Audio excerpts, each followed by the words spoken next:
This week on Supercars Talk, it's time to celebrate some first-time winners in Darwin.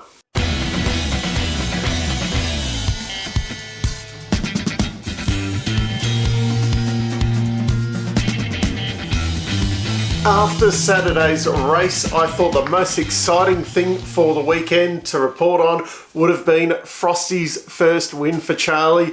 But then on Sunday, through comes Jack LeBrock and takes Mustang Racing's first win. As some of you know, I have a little bit of an association, I suppose, with Mustang Racing. They've invited me into the team for a few rounds. Got to sit in the pits with them, so they have a special place in my heart. And I'd have to admit, there was, you know, I didn't actually cry or anything, but yeah, I could feel some tears welling up over the last couple of laps there on the third race there on Sunday. It was just great. I know how hard all of the guys there have worked. That was just something really special to witness, getting them, seeing them take their first win. So it was a bit of a surprising weekend there. Things like this, I suppose, don't happen too often in our sport. The wins are generally shared amongst, you know, the same teams kind of week in, week out. Just off the top of my head, I think Erebus is probably the last team to, you know, win a race. Like the first time they won a race, they were probably the last team to come through and do that. And when you think about it realistically, they kind of, I mean, as Erebus, they've had a couple of different lives. Technically, they were the old Stone Brothers team. To see two, I suppose, startup teams over the weekend take their first wins. So something pretty special there, really. They both had a bit of a different, you know, formation into the series. Obviously, Charlie was there with Dick Johnson Racing for a while. That fell apart. Probably a different day to get into that whole schmozzle there, but yeah, Charlie started his own team in 2013. That was a customer arrangement with Tickford, which then he moved over to Walkinshaws for 2015, and from 2016 he became an independent team. 2020 making the step up to 2 cars. It has been a long road for him since those glory days at DJR, where he got to win the championship there with James Courtney. It's been a long struggle, and at times, I've probably been quite critical on those guys, and I didn't see them winning a race, and then Frosty over the weekend, just a brilliant drive there on Saturday. Looked like the Frosty of old. He got the elbows out kind of through the first couple of corners and that. And when Cam had his little fiery issue, not so little issue, but yeah, just drove off there. Looked like the Frosty of old, just, you know, going for victory. Mustang Racing, a little more recent entry to the series. They debuted in 2018 after winning the Super 2 Championship. A bit more of a traditional stepping up the ranks there. So they had the first year, 2018. They also stepped up to 2 cars in the 2020 season. And they've just gradually been chipping away, getting more towards the front of the field. Really looking forward to the Gen 3 as a bit of a reset to give them a bit more of a chance with, you know, a smaller budget than some of the bigger teams. And both of these teams also were previously just Triple Eight, buy a turnkey customer car off them and then do your own kind of things with it on the weekend, whereas this year both of them have gone out and, you know, put together their own cars, not buying turnkey kind of vehicles from Triple Eight. So they are, I suppose, a bit more fully independent with the way Gen 3's been going. Just things like that. It just really excited me over the weekend, and the whole Mustang Racing taking a win. Just you can probably see on my face. I'm kind of speechless for those guys. It was just really good to see. Now, before we get into talking about the racing over the weekend, there was a little bit of news where on Friday they were testing what a secondary kind of pit limiter on the cars for under safety car conditions where you have, I assume, a secondary button or whatever that the pit limiter holds the car at 40 kilometers an hour. This button would hold the car at 120 kilometers an hour, so you don't get the cars racing back to the pits when there is a safety car situation. Shane Van Gisbergen was one of the guys testing this. It wasn't kind of disclosed, I suppose, who else was testing it. Apparently it was on multiple cars. There was an issue with Shane testing it, which apparently he missed out on a lot of practice one due to this glitch, and then with his handling issues, he didn't have a good day on Friday, but we'll cover that off later on. Why are we doing this?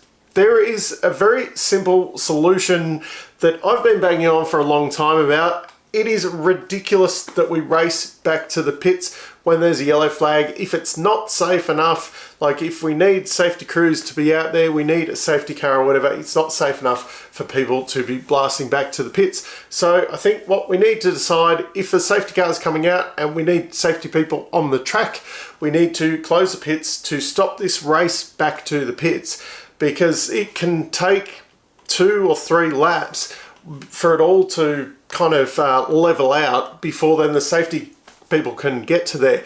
Now, the whole idea of this extended pit limiter thing is that the cars are going at a slower pace for them to race back to the pits, and the problem is that I see with it, yeah, okay, instead of them doing 200 Ks or whatever, they're doing 120, but you've still got guys trying to game the system. Like we have it in Formula One where there's, you know, you've got your segment crap and all that. They're still trying to game the system. It's not a straightforward, you know, people slow down properly. They're still focused on trying to go as quick as possible. Whereas if there's safety people out on the track, I would prefer to see the race neutralised. Everyone drives around slowly, slows down past the incident or whatever. Whereas at the moment, and if we have a system like this, people are still trying to race and get whatever advantage they possibly can out of it, which is not what we want to see in those situations. The whole idea of it all is for safety. So make it as safe as possible if you're going to do it.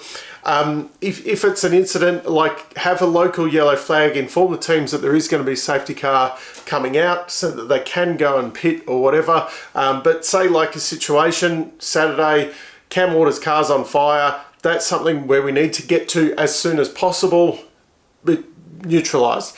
Pits are shut or whatever, everyone stops so that the crew can get out there as quick as possible to get to the incident. I did see, you know, comments from people in places about kind of the crew running out without the proper safety gear and that. And yeah, that wouldn't be such, like, I cringed a little bit when I saw the guy running out in, I think it was just pants and a t-shirt. That wouldn't be such a scary thing.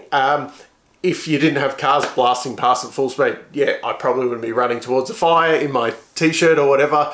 But, you know, trying to get out to even give Cam Waters, you know, the fire extinguisher and that at the time, it's a lot safer if the guys aren't, you know, blasting past at full speed. Yeah, but we seem to be dancing around this as much as possible. We don't want to shut the pits because we did that years ago and it didn't quite work. But I think we've moved on from that. And with tyre deg and things like that now, there isn't the, you know, the tyres don't last the whole race. So if you do have an incident on lap 2, you won't have, you know, everyone kind of racing into the pits at the first possible opportunity, because you don't get that where you can just run the whole race on one set of tyres now. You do get that advantage of having, you know, offset tyre deltas, and all that kind of stuff. So that isn't, you know, so much of the same issue that what we'd have back then, where everyone just pulled straight into the pits as soon as you know, there were the pit window opened, and we are looking at this as a safety thing rather than, yeah, just a pure entertainment thing.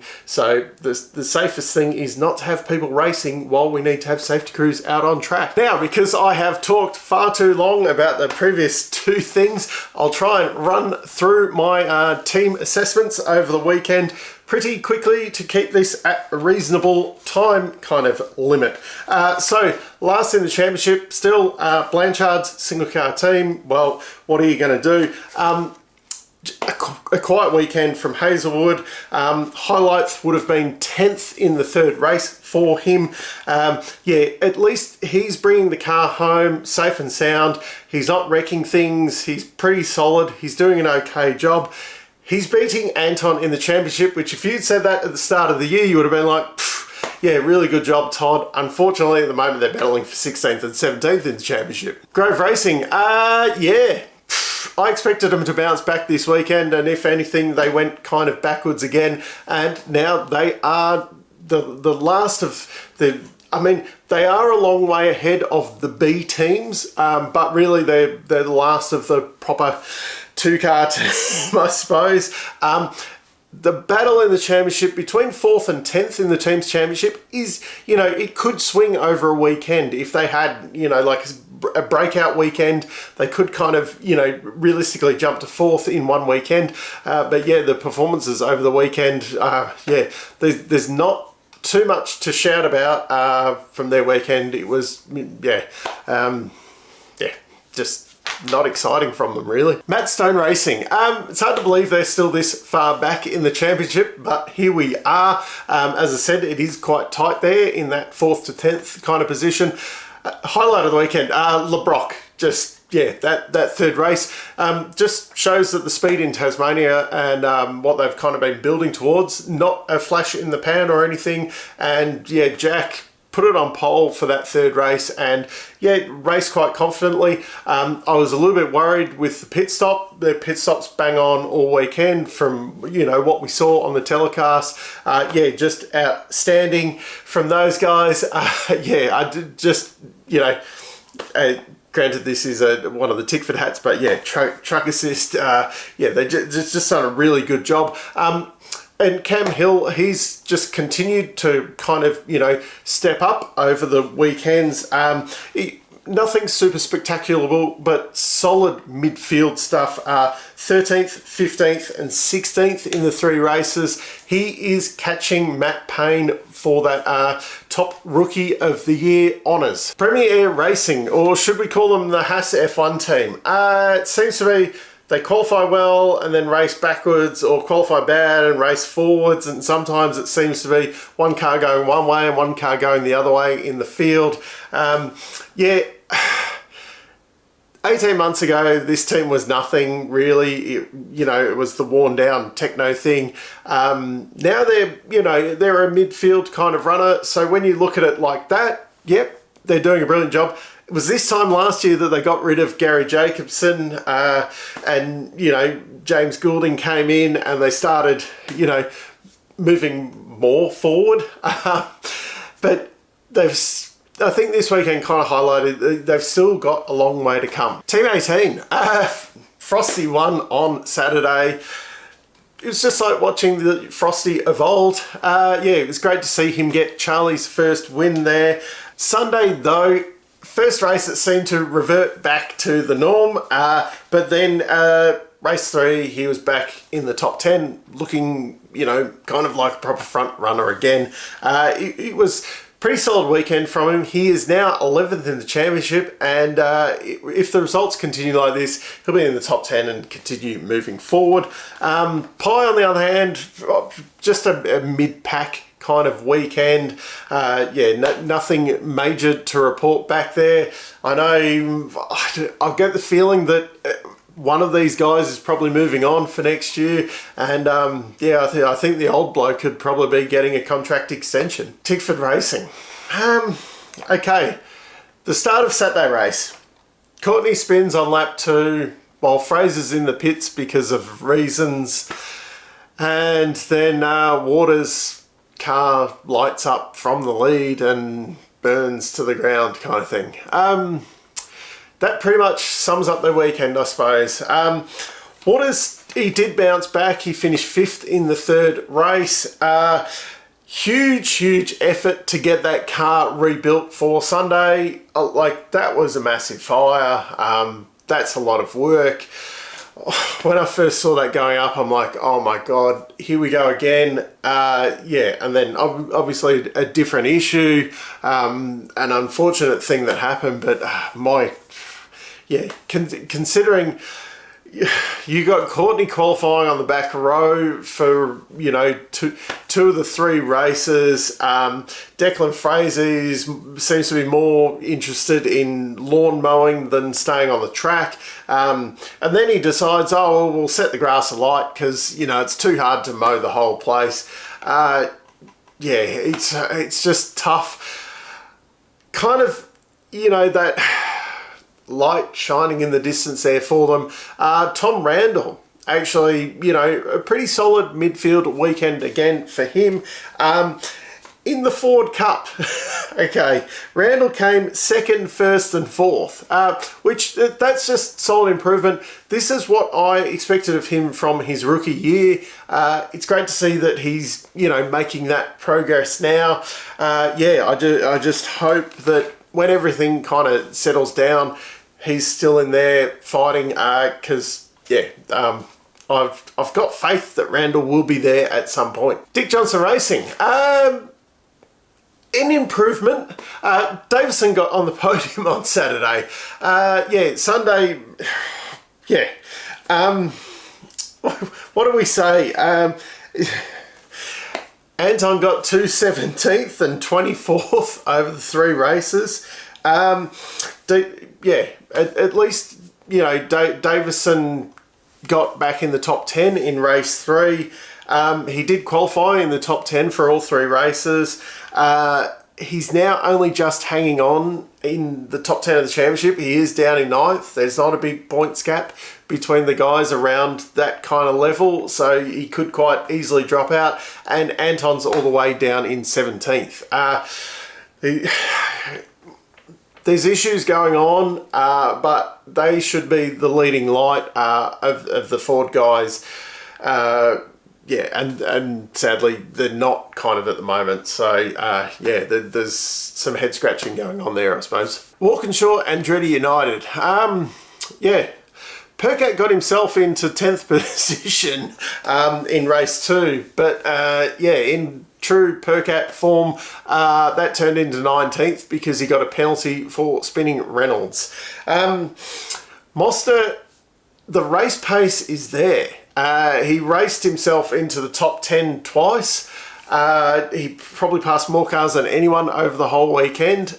But imagine if even if he was qualifying around 10th and, you know, moving up a few positions. But when you're right down the back of the field there, yeah, what do you expect? A bit like with DJR, there's Mustang problems, but there's other stuff going on there as well.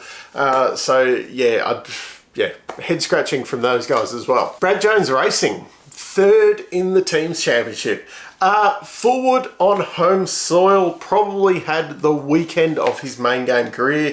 4th on Saturday, backed it up on Sunday with 7th and 11th. Really, really solid. Jaime did not have a good Saturday, but 2 front row starts on Sunday with, yeah, a couple of podiums there. Yeah, just quite impressive weekend from those guys. And then Macca popped his head into the top 10 in race 2 over the weekend, and Jack Smith out-qualified the Walkinshaw cars on 5 out of 6 occasions over the weekend. He was ahead of the Walkinshaw cars. So yeah, just yeah, good news all round there for Brad Jones Racing this weekend. Triple Eight, did they sneak Jamie Whincup back into the car over this weekend? Because that 88, that was just a really Jamie Whincup-like weekend there from Brock Feeney. Yeah, he didn't finish off the podium all weekend. Got each of the steps over the 3 races. Just really, really solid, impressive weekend from him. Shane's weekend did not get off to a good start with that pit limiter issue, handling woes in the second practice session.